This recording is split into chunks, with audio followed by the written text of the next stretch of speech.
घर बनाने के दौरान छोटी छोटी ऐसी बहुत सारी जगह होती हैं जहां आदमी पैसा बचा सकता है, जो आपको पता नहीं होता है, जिस वजह से आपके 3 से 4 लाख रुपए घर बनाने के दौरान एक्स्ट्रा बर्बाद हो जाते हैं। आज की इस वीडियो में मैं आपको 21 ऐसे पॉइंट बताऊंगा जहां आप घर बनाते समय थोड़ा सा बचत कर सकते हैं और अपने पैसे को बचा सकते हैं। इन 21 पॉइंट को यदि आप ध्यान से सुन लेते हैं और आप अपना घर बनाना चाह रहे हैं या घर बनाने की सोच रहे हैं या घर बनवा रहे हैं, तो इन 21 बातों पर ध्यान रख के आप 3 से 4 लाख रुपए आराम से अपने बचा पाइएगा। तो चलिए शुरू करते हैं, बात करते हैं सबसे पहले टॉपिक की। तो सबसे पहला जो बात है वो है कि आप घर बनाने के लिए हमेशा रेक्टेंगल या स्क्वायर प्लॉट चुनें। इसका बेनिफिट क्या होता है, देखिए कई बार आदमी इरेगुलर शेप चुन लेता है, इस तरह का शेप होता है, ये सब इरेगुलर शेप है। ऐसे शेप में घर बनाने में जो कॉस्ट होती है वो बढ़ जाती है। और स्क्वायर और रेक्टेंगल में देखिए बेनिफिट क्या होता है। मान के चलिए कि ये 20 फीट है, ठीक है, और ये हमारा 80 फीट है, तो हमारा हो गया ये 1600 स्क्वायर फीट। और यहाँ पे 40 इंटू 40 का प्लॉट है, तो ये भी हुआ हमारा 1600 स्क्वायर फीट, ठीक है, दोनों हमारा 1600 स्क्वायर फीट है। लेकिन इसकी परिधि की बात करें, क्योंकि जब भी हम टाई बीम डालते हैं तो हम इस पेरीमीटर पे डालते हैं, ठीक है, यहाँ पे पैरामीटर पे डालते हैं। तो यदि हम पैरामीटर की बात करें तो देखिए यहाँ पे आप लाइव एग्जांपल के साथ समझिए। पैरामीटर की बात करें हम तो 80 20 80 20 यानी कि आपका हो गया 200 फीट, ये हो गया आपका रनिंग फीट, ठीक है, समझ आए आप, ये हो गया आपका 200 रनिंग फीट। और इसके पैरामीटर की बात करें तो 40 प्लस 40 प्लस 40 प्लस 40, ये हो गया आपका 160 रनिंग फीट। समझ रहे हैं आप। यदि स्क्वायर आपका प्लॉट है तो इसका जो कॉस्ट होगा घर बनाने का, ये आपके रेक्टेंगुलर प्लॉट से और कम होगा।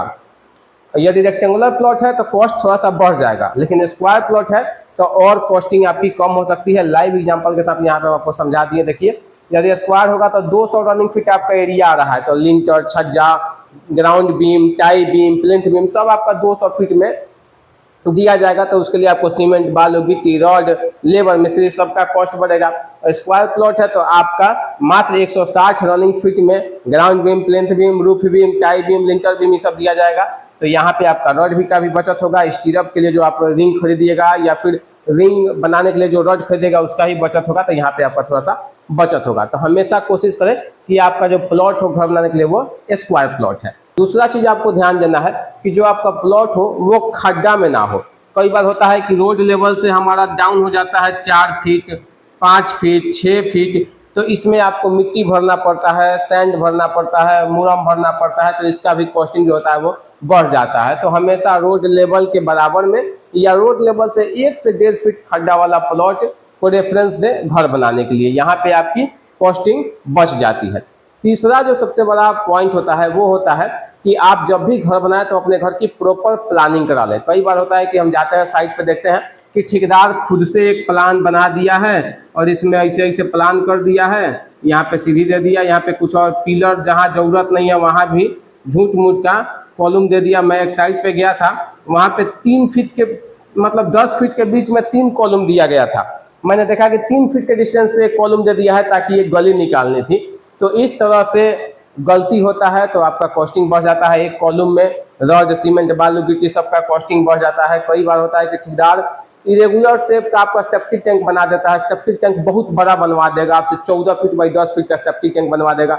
उतनी आपकी रिक्वायरमेंट नहीं है, ज़रूरत नहीं है, सेप्टिक टैंक बहुत बड़ा हो गया, सेप्टिक टैंक बनाने में आपका कॉस्टिंग बढ़ जाता है। ऐसे बहुत सारे जगह होते हैं जहाँ आपकी कॉस्टिंग जो ठेकेदार प्लानिंग करता है वो बढ़वा देता है। यहीं आप किसी स्पेशलिस्ट इंजीनियर से या आर्किटेक्ट से या स्ट्रक्चरल डिजाइनर से प्लानिंग कराते हैं तो आपका वो स्पेशल प्लान करके देगा, कहाँ पे कॉलम की रिक्वायरमेंट है, कहाँ पे बीम की जरूरत है, बीम कितनी डेप्थ की चाहिए, कॉलम की साइज क्या होनी चाहिए, फुटिंग की साइज क्या होनी चाहिए, वो सब कुछ कैलकुलेट करेगा। उसके बाद आपको एक प्लान बना कर देगा, उसमें सब कुछ आपको प्लेसमेंट करके देगा, रॉड वगैरह कितना mm का कहाँ कहाँ लगाना वो सब कुछ बताएगा। तो वहाँ आपका पैसा बच जाता है। और यदि आप चाहते हैं कि घर का नक्शा बनवाना, पूरा स्ट्रक्चरल ड्राइंग बनवाना, तो हमसे संपर्क करके भी आप बनवा सकते हैं। हम आपको बहुत कम बजट में, मार्केट से कम रेट में, मात्र 1 रुपये स्क्वायर फीट आपको प्लान बनाकर प्रोवाइड करा देंगे। चौथा जो टॉपिक है वो ये है कि अपने घर का फ्रंट एलिवेशन को ज़्यादा भड़कीला तरकीला ना रखें। कई बार आदमी CNC जाली लगवा लेता है, PVC पैनलिंग करवा लेता है, बहुत तरह की मोल्डिंग लगवा लेता है, तो उसमें जो होती है आपकी कॉस्टिंग जो होती है घर बनाने की वो बढ़ जाती है। आपका फ्रंट एलिवेशन ज़्यादा अट्रैक्टिव ना बनाए, जितना ज़्यादा आप अट्रैक्टिव फ्रंट एलिवेशन बनाइएगा, वो देखने में तो सुंदर लगेगा लेकिन उसका कॉस्टिंग उतना ही बढ़ते जाता है। यदि आपके पास पैसे की कोई कमी नहीं है तब तो कोई दिक्कत नहीं है, आपको जो मन करे बनवा लीजिए। लेकिन यदि आप बजट में घर बनाना चाहते हैं तो फिर ध्यान रखिए कि फ्रंट एलिवेशन जो हो आपका सिंपल हो और देखने में अच्छा हो। तो फ्रंट एलिवेशन भी आप हमसे संपर्क करके बनवा सकते हैं। पांचवा जो पॉइंट है दोस्तों, जहाँ पे आप बहुत ज़्यादा पैसे बचा सकते हैं, वो है कि बिल्टअप एरिया को ज़्यादा कीजिए, प्लिंथ एरिया को कम कीजिए। More built up area, less plinth area. कई बार क्या होता है, हम देखते हैं गाँव में कि किसी व्यक्ति के 4 बच्चे हैं, और चारों के लिए उसे 2-2 कमरा प्लान करना है और उसके पास ज़मीन बहुत ज़्यादा है। देखिए गांव में लोगों के पास प्लॉट की कमी नहीं होती है, बहुत लंबे लंबे प्लॉट होते हैं, तो वो 8 रूम नीचे में ही प्लान करवाएगा, बोलेगा कि हमको इसी में 8 रूम प्लान करके दे दीजिए।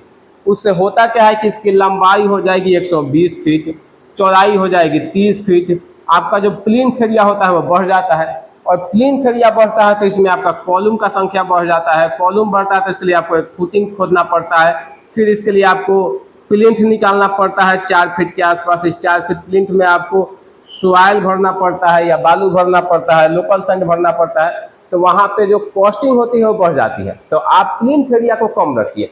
प्लिंथ एरिया का मतलब है कि ज़मीन पे जो एरिया है उसे कम रखिए और बिल्टअप एरिया बढ़ाइए, उसके ऊपर फ्लोर वाइज बढ़ाते चलिए। यदि आपको 8 रूम चाहिए तो 2-2 रूम का सेट करके 4 फ्लोर बना लीजिए, या 4-4 रूम का सेट करके 2 फ्लोर बना लीजिए। लेकिन बेहतर ये होगा कि 2-2 रूम का सेट करके आप 4 फ्लोर बनाते हैं तो आपका घर बजट में भी बन जाएगा, देखने में अट्रैक्टिव भी लगेगा, और जो आपकी कॉस्टिंग नीचे में फुटिंग डालने में, प्लिंथ में मिट्टी डालने में, ये सब में आने वाली है वो आपकी बच जाएगी। तो हमेशा कोशिश कीजिए कि प्लिंथ एरिया को कम रखें, बिल्टअप एरिया को ज़्यादा रखें। एक मेजर मिस्टेक और हो जाता है, आप काउंटिंग करते चलिएगा, मैं काउंटिंग भूल गया हूँ, तो एक मेजर मिस्टेक और हो जाता है। लोग क्या करते हैं कि वाल की थिकनेस को नज़रअंदाज कर देते हैं। कई बार देखिएगा लोग क्या करते हैं कि बाहर के दीवार को 10 इंची रख देते हैं, समझ में आता है कि चलो भाई बाहर का दीवार है 10 इंची रहेगा, समझ में आता है। अंदर के वाल को भी 10 इंची कर देते हैं, और अंदर बाहर दोनों के वाल को 10 इंची करने में ईंट की जो क्वांटिटी होती है वो बढ़ जाती है, और एक ईंट 8 रुपये पड़ता है। तो यदि आप 4.5 इंच का दीवार देते हैं और यदि आप 9 इंच का दीवार देते हैं तो जितना ईंट 4.5 इंच बनाएगा उसका 2 गुना ईंट आपको 9 इंच में लगता है। तो ईंट की कॉस्टिंग आपके सीधे 2 गुना बढ़ जाती है। इसके जोड़ाई में सीमेंट बालू जो लगता है, लेबर कॉस्ट लगता है, वो भी आपका बढ़ जाता है। तो हमेशा आपको उतना ही थिकनेस की दीवार प्रेफर करनी चाहिए जितना से आपका काम चल जाए। यदि आपका काम चल जाता है तो आप 4.5 इंच की दीवार से पूरा घर बनवाइए, बजट में आपका घर बेहतर बन जाएगा। अब बात करें नेक्स्ट पॉइंट की, तो नेक्स्ट पॉइंट जो है वो है लोगों के पास प्रॉपर सीमेंट की जानकारी नहीं होती है।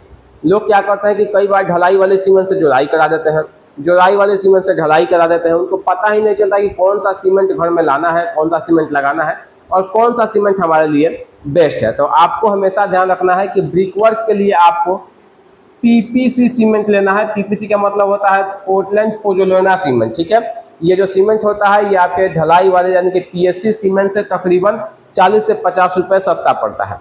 और ढलाई के लिए आप अल्ट्राटेक या किसी भी कंपनी का जो प्रीमियम सीमेंट है 53 ग्रेड का जो सीमेंट होगा उससे आप कंक्रीटिंग करवा सकते हैं। इससे लिए आप जाकर पीएससी बोल सकते हैं, जिसमें स्लैग की मात्रा होगी वो सीमेंट बेस्ट है ढलाई के लिए, जिसमें पोज़ोलाना की मात्रा होगी वो सीमेंट बेस्ट है जुड़ाई और प्लास्टर के लिए। तो देखिए इस दोनों सीमेंट में आपको 50 रुपये का डिफरेंस पड़ जाता है। यदि आप पीपीसी सीमेंट लेते हैं तो आपको 50 रुपये सस्ता मिलेगा। अभी मार्केट में 2026 के मैं जून में वीडियो बना रहा हूँ, 2026 के जून में आपको पीपीसी कोई भी सीमेंट आपको 300 से 330 के बीच में इजीली मिल जाएगा। और ढलाई वाला जो सीमेंट है वो 350 से लेकर 420 के बीच में मिलेगा आपको। तो 370 के आसपास भी मिल जाएगा, 380 में मिल जाएगा, 410 रुपये में भी मिल जाएगा। आप देख लीजिएगा आपके मार्केट में क्या रेट चल रहा है। बाकी कंपनी के नाम के ऊपर वेरी करता है, थोड़ा बहुत 10-20 रुपये का फर्क पड़ता है।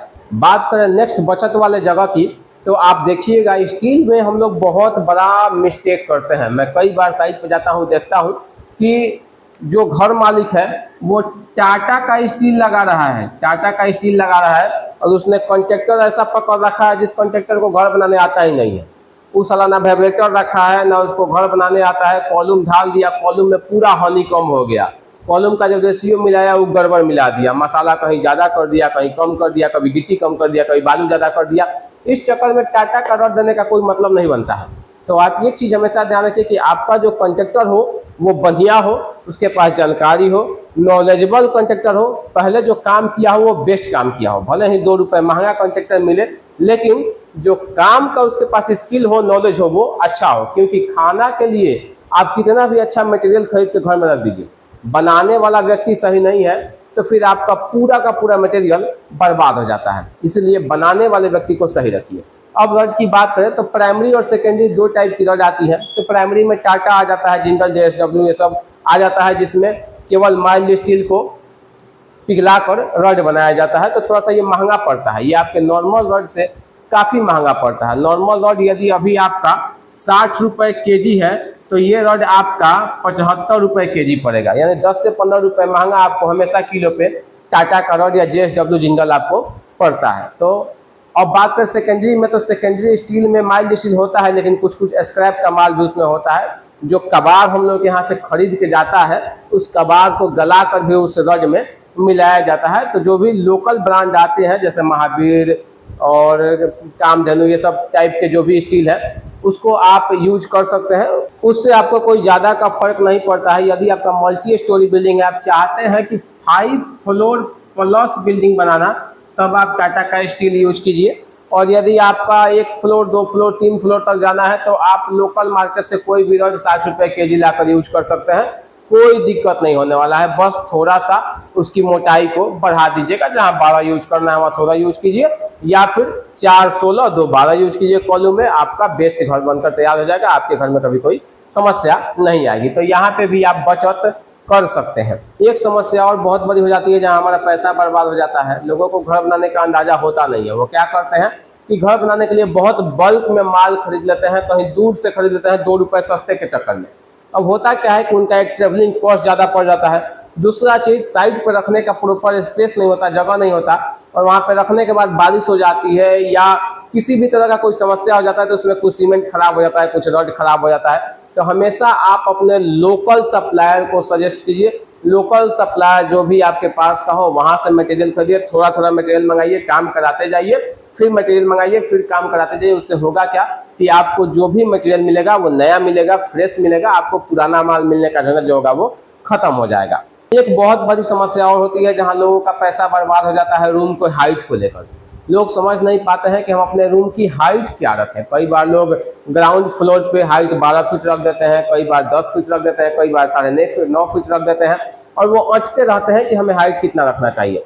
तो यदि आप रूम की हाइट बढ़ाइएगा तो आपका जाहिर सा बात है ईंट बढ़ेगा, सीमेंट बढ़ेगा, बालू बढ़ेगा, मिस्त्री का खर्चा बढ़ेगा, तो आपका पैसा भी बढ़ेगा। तो आप देख लीजिए कि आपको रूम का हाइट कितना चाहिए, और आपको जितना रूम का हाइट चाहिए उतना ही रूम का हाइट रखिए। मैं रूम के हाइट को लेकर एक प्रॉपर वीडियो बना दूंगा। हालांकि मैं छोटा सा एक आपको रफ आइडिया दे दूं, तो यदि आप अपने घर में फॉल सीलिंग नहीं कराना चाहते हैं तो 10 फीट रूम की हाइट रखिए फ्लोर लेवल से, और यदि आप फॉल सीलिंग कराना चाहते हैं तो 10.5 या 11 फीट रखिए फ्लोर लेवल से, उतना आपके लिए इनफ होगा। मान के चलिए कि आपने इन सब बातों का ध्यान रख के अपना घर तैयार करवा लिया, आपका घर बन गया, फिनिशिंग का काम चल रहा है।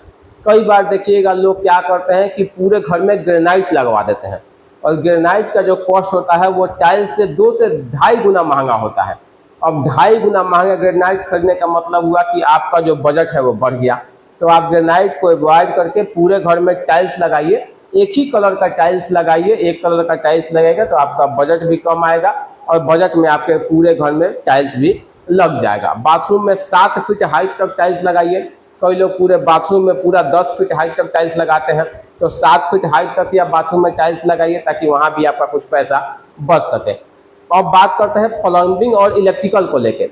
तो इलेक्ट्रिकल में क्या होता है कि कई बार हम लोग निरर्थक पॉइंट देते हैं, कई बार फुट लाइट दे देते हैं, बेड के पास स्विच देते हैं, एसी का स्विच दे देते हैं, इधर उधर दुनिया भर का झूठ मूठ का हम लोग पॉइंट देते जाते हैं, और उस पॉइंट को देने में कटिंग करने का, पाइप लगाने का, बॉक्स लगाने का, स्विच लगाने का कॉस्ट जो होता है वो बढ़ जाता है। तो यदि आप बहुत ज़्यादा बजट में काम करना चाहते हैं तो आप बाहर से दीवार में बीट वायरिंग करा लीजिए। आपके इलेक्ट्रिकल के 50% कॉस्ट में आपका बीट वायरिंग हो जाएगा। और यदि आप चाहते हैं कि नहीं थोड़ा सा ठीक ठाक हो तो आप निरर्थक पॉइंट को अवॉइड कीजिए, निरर्थक पॉइंट को छोड़ दीजिए।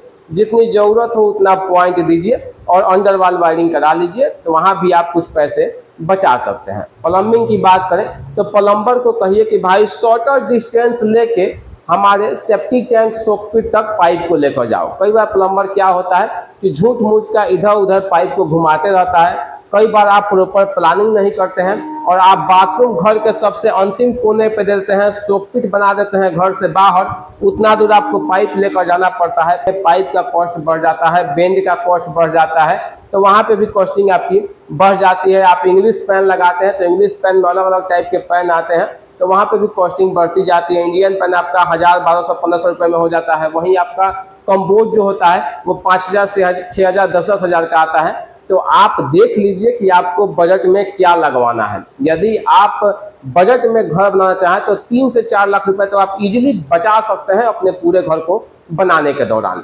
इस वीडियो को देखने के बाद मुझे उम्मीद है कि आपको बहुत कुछ जानकारी मिली होगी। यदि वीडियो अच्छा लग रहा है तो वीडियो को लाइक कर दीजिएगा। बात करते हैं एक नेक्स्ट पॉइंट की, जहां आपका बहुत ज़्यादा पैसा लगता है, वो होता है डोर विंडो का फ्रेम। कई बार देखिएगा लोग लकड़ी के चौखट लगवाते हैं, लकड़ी की खिड़की की चौखट बनवाते हैं, और लकड़ी की चौखट सागवान का बनवाते हैं, आम का बनवाते हैं, महुआ का बनवाते हैं, या फिर किसी भी अलग तरीके के शीशम की लकड़ी का बनवाते हैं। तो इसका जो कॉस्टिंग होता है ये क्यूबिक फीट पे आता है और बहुत महंगा पड़ता है। एक चौखट का कॉस्ट अप्रॉक्स आपको 4000 रुपये तक पड़ जाता है। यदि आपके घर में 4 दरवाजा हो तो 20,000 रुपया केवल आपको लग जाएगा चौखट बनवाने का। सोचिए, ये आपका बहुत ज़्यादा कॉस्टिंग बढ़ाता है घर का। एक खिड़की का यदि 4000 रुपया पड़ रहा है तो 8 खिड़की का आपका जोड़ लीजिए 32,000 रुपया आपका लकड़ी का केवल लग जाएगा। ये आपका बहुत ज़्यादा पैसा खपत कर देता है लकड़ी। इसके जगह पे आप चौखट की बात करें तो पत्थर की चौखट लगवा सकते हैं। पत्थर की चौखट आती है 5 इंच चौड़ी और 2.5 इंच मोटी। ये जो चौखट होती है आपको 1800 से 2000 रुपये के बीच में आकर लगा कर चला जाता है लोग। मैं खुद हर जगह रेफरेंस देता हूं कि भैया आप पत्थर की चौखट लगवा दीजिए। 1800 से 2000 रुपये में वो आएगा, आपका चौखट आपके घर में लगा कर चला जाएगा। तो आपका यहाँ पर चौखट 2000 रुपये आराम से बच जाता है। खिड़की की बात करें तो खिड़की में आप सीधे MS की ग्रिल लगवा लीजिए। लोहे की जो स्क्वायर वाली रॉड आती है उसकी ग्रिल बनवा लीजिए, सिंपल वाली, और उस ग्रिल के बाद आप एल्युमिनियम फैब्रिकेशन की विंडो लगवा लीजिए या फिर UPVC की विंडो लगवा दीजिए। UPVC थोड़ी सी महंगी आती है, एल्युमिनियम फैब्रिकेशन थोड़ी सी सस्ती आती है। तो देख लीजिए आपका बजट जैसा हो, बजट अच्छा हो तो UPVC लगवा लीजिए, बजट कम हो तो एल्युमिनियम फैब्रिकेशन की विंडो लगवा लीजिए। यहाँ पे भी आप अच्छा खासा पैसा बचा सकते हैं। एक जगह और होता है जहाँ आपका पैसा बहुत ज़्यादा लगता है, वो होता है घर का कलर। यदि आप अपने घर में पुट्टी कराते हैं तो उसका कॉस्टिंग बढ़ जाता है, पुट्टी करने का, घिसाई करने का।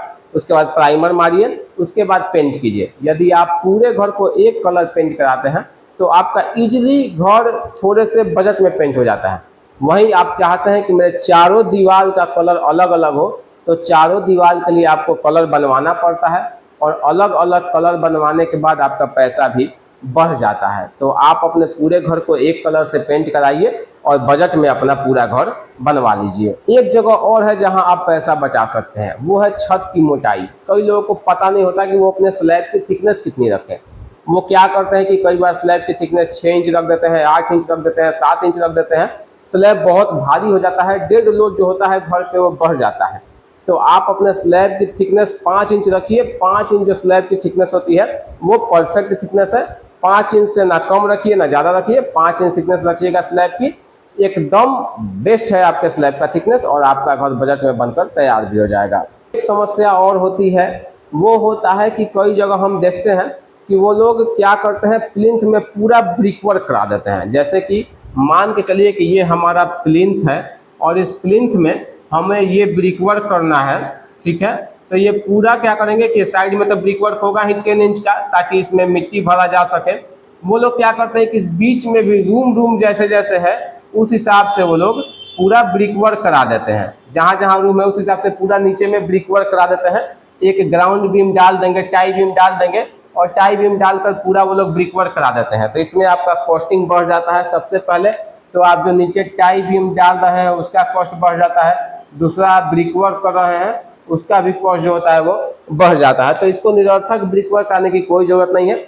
आप बस साइड साइड में टाई बीम डालिए, ब्रिक वर्क कीजिए, इसमें मिट्टी भरिए, प्लिंथ लेवल पर ले जाके एक प्लिंथ बीम दीजिए और प्लिंथ बीम के ऊपर से अपना घर का दीवार जोड़ना शुरू कर दीजिए। आपके जो घर का दीवार का लोड है वो प्लिंथ बीम पे आएगा और प्लिंथ बीम से कॉलम पे ट्रांसफर होकर फुटिंग में चला जाएगा। आपके घर में किसी प्रकार की कोई समस्या नहीं आएगी। बस प्लिंथ बीम का जो रॉड बेंडिंग है वो बेहतर तरीके से होना चाहिए, वो टेक्निकल के हिसाब से होना चाहिए, वो इंजीनियरिंग मेथड के हिसाब से होना चाहिए। ऐसा नहीं कि अलूल जलूल किसी भी तरह बांध के स्टीरअप का हुक जिधर मन किया उधर रख के मिस्त्री चला गया तो फिर दिक्कत होती है।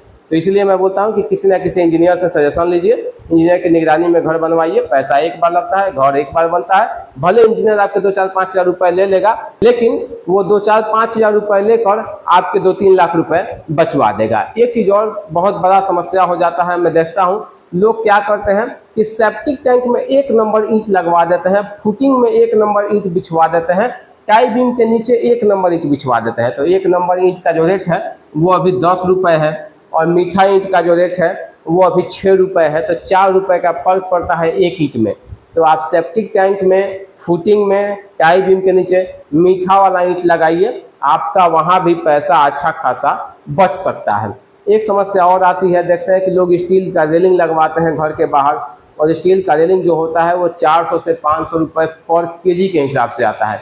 वहाँ पे आपका पैसा बहुत ज़्यादा बढ़ जाता है। यदि आपके घर की लंबाई 25 से 30 फीट है तो अप्रॉक्स आपको 35 से 40 हज़ार रुपये की केवल स्टील की रेलिंग पड़ जाती है। सीढ़ी पे भी लोग स्टील की रेलिंग लगवाते हैं, वहाँ भी आपका बजट बढ़ जाता है। तो आप स्टील की रेलिंग को अवॉइड कीजिए, स्टील की रेलिंग को छोड़ के आप लोहे की रेलिंग लगवा सकते हैं। कहाँ आपको 400 रुपये किलो स्टील की रेलिंग पड़ेगी, वहीं आपको मात्र 80 से 100 रुपये किलो लोहे की रेलिंग पड़ेगी। तो 4 गुना का डिफरेंट पड़ जाता है। अब एक मेजर समस्या आपको बताते हैं जहां आप बहुत ज़्यादा पैसा बचा सकते हैं, वो होता है कंस्ट्रक्शन टाइम। कई बार हम लोग देखते हैं कि समय हम लोग लेके चलते हैं कि मेरा ये घर बनने में 6 मंथ लगेगा या फिर 1 ईयर लगेगा। यहाँ पे मिस्त्री ठेकेदार इधर उधर टाइम काट कूट के आपका लगा देता है 2 वर्ष, 2 वर्ष टाइम लगा देता है। तो आपको लगता है कि मेरा तो कुछ नहीं गया, मैं तो ठेका दे दिया हूँ, ठेकेदार अपना ले लिया है, जब मन करेगा आके काम करेगा, मेरे को क्या है। लेकिन आप ध्यान से देखिएगा तो कहीं ना कहीं आपका लॉस होता है। 2 वर्ष तक आपको पानी पटाना पड़ता है, आपको साइट पे जाना पड़ता है, आना पड़ता है। आपके माइंड में एक हमेशा बात बैठे रहती है कि आज मेरे साइट पे काम होगा कि नहीं होगा, आज मिस्त्री आएगा कि नहीं आएगा। और ये सब जो टेंशन है वो कहीं ना कहीं किसी न किसी और जगह पे आपका लॉस कराते रहता है। तो कंस्ट्रक्शन टाइम जो निर्धारित किया गया है उस निर्धारित टाइम में ही आप अपने काम को कंप्लीट कराइए। जब भी किसी कॉन्ट्रैक्टर को काम दीजिए उससे पूरा प्रॉपर पेपर वर्क कराइए कि भैया इतना रुपए में बात हुआ है, ये तुम्हें काम करना है, इतना काम करोगे तो इतना रुपए देंगे, ये काम करोगे तो इतना रुपए देंगे, और ये सब काम खत्म करने के बाद जो तुम्हारा रेस्ट अमाउंट होगा वो देंगे। कहीं काम गड़बड़ करोगे तो तुम्हारा पैसा भी काटेंगे। इतने दिन के अंदर अगर मेरा काम कंप्लीट नहीं करते हो तो तुम्हारा पैसा कटौती होगा। ये सब कुछ प्रॉपर एक टाइम फ्रेम में एक पेपर पे रिटर्न कीजिए, उसके बाद कॉन्ट्रैक्टर को काम दीजिए। और मैंने जिन जिन टॉपिक को बताया है उन टॉपिक पे ध्यान दीजिए और अपने 3 से 4 लाख रुपए घर बनाने के दौरान आराम से बचा लीजिए। वीडियो अच्छा लगा हो तो वीडियो को लाइक कीजिए और ऐसे ही और वीडियो देखने के लिए चैनल को सब्सक्राइब कर लीजिए। फेसबुक पे देख रहे हैं तो फेसबुक पेज को फॉलो कर लीजिए। मिलते हैं नेक्स्ट वीडियो में।